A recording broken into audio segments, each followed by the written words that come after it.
तर आमचे A1 आहे, A2 आहे, याच्यामध्ये असे क्वालिटीज आहेत, अगदी आईच्या दुधापेक्षा चांगलं आहे, हे ॲब्सोल्युटली मिसलिडिंग आहे. अशा कोणत्याही प्रकारचा क्लेम दूध किंवा दूध प्रॉडक्ट्सवाल्यांना करता येणार नाही. लेबलिंगच्या बाबतीत महत्त्वाची गोष्ट आहे, उत्पादनाचे नाव, त्याचा वर्ग, क्लास ऑफ मिल्क, परवाना किंवा नोंदणी क्रमांक, लागू असल्यात डेअरी प्रोडक्टचा लोगो असेल तर लोगो, घटकांची यादी, त्याच्यामध्ये कोणते कोणते घटक आहेत त्याची यादी, पोषणविषयक माहिती, nutritional information about the product or the food, म्हणजे मिल्क किंवा मिल्क प्रॉडक्ट जे असेल त्याच्याबद्दलची, हिरवे इथं चिन्ह, कारण हे डिफाईंडच व्हेजिटेरियन म्हणून, त्याच्यामुळे त्याला हिरवाच चिन्ह भेटेल, त्याला रेड कधी भेटणार नाही. बेस्ट बिफोर, एक्सपायरी किंवा यूज बाय हे दिनांक आणि मॅन्डेटरी व्यवस्थित पाहिजे, त्याच्यानंतरचं वापरायचं नाही.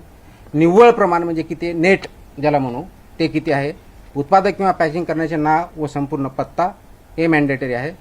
कोणत्याही दूध किंवा दुग्धजन्य पदार्थाचे संघटन, फॅट, SNF, पोषण मूल्य, सेंद्रिय, नैसर्गिक, A1, A2 किंवा आरोग्याविषयक गुणधर्म याबाबत कोणताही खोटा, दिशाभूल करणारा किंवा अतिशयोक्ती दावा करण्यात येणार नाही. आपण जे लेबलिंग करू किंवा ॲडव्हर्टाईज करताना ह्या कोणत्याही गोष्टी याच्यामध्ये चालणार नाही. तर आमचे A1 आहे, A2 आहे, याच्यामध्ये असे